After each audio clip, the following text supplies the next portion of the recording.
Hello, this is Jon Speelman with Game of the Day, or other games of the day, for the sixth round of the Bilbao Masters Classic.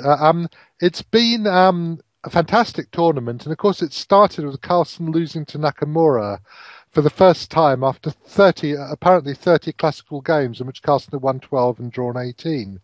So this was a big shock to everybody. It could have been a big watershed moment for both of them. And although Carlsen recovered fantastically and beat up the rest of the tournament, nearly beat all four of the other opponents, he only just failed to beat Anish Giri. It was especially interesting to see what would happen when he played Nakamura the second time round, whether Nakamura would be liberated after finally beating him. And he wasn't really. What happened was that they played quite an interesting game, but then when they had the chance both to duck out of proceedings, they both did.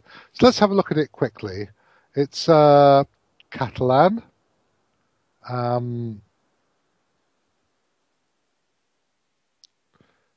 Queen. Oh, I didn't see he'd gone Queen C2 first, actually. Now, you can go C5 in this position. So he's gone Queen C2 first precisely so as to...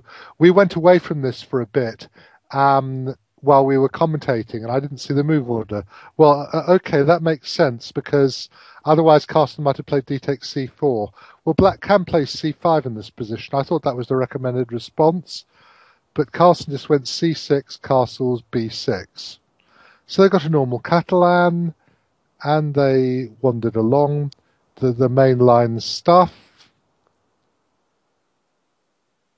So this is a very critical position where basically black plays c5 to get counterplay, and white's first in the center, but there's the rook is facing the queen, and it's now very sharp. There are various moves you can try, but e takes d5 is much the most common. E takes, and then queen f5 is played sometimes. E5 can be played. Nakamura played an interesting move, d takes c5, changing the position quite a lot, and Carlsen recaptured, and b4. When we looked back through a database, there was a game not dissimilar to this, well, except that the e-pawns were missing, which of course is very different.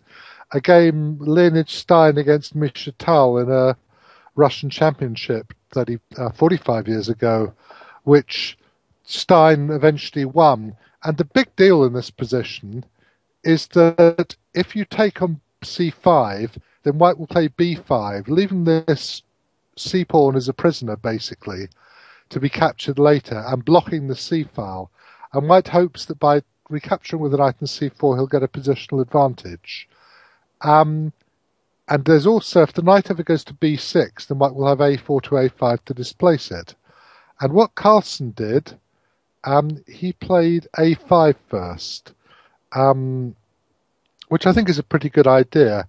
I'll show you a game. Now, apparently queen a5 may be okay. I mean, when I showed this to Houdini, it came up with this fairly ludicrous line, f4. Probably wouldn't play this. Knight here. This is move 16 indeed. Takes knight to here, and the claim is that black is doing rather well after just putting rooks in the d line. Obviously, this has nothing to do with what actually happened in a game of chess. Rook e1, knight takes, king takes, rook d3, with huge pressure for a piece. Well, I mean, okay, this is a completely random line in some ways, but it also shows that white's wasted some time in setting up his positional advantage, and that things might happen while he's trying to do it. However, from a human point of view, what you see is that if takes b5 is rather dangerous. And I'll just show you a silly game from the World Girls we found. It went something like queen b6, knight to here, queen c7, knight takes this, knight to here, bishop to here. And the queen is trapped, so black resigns.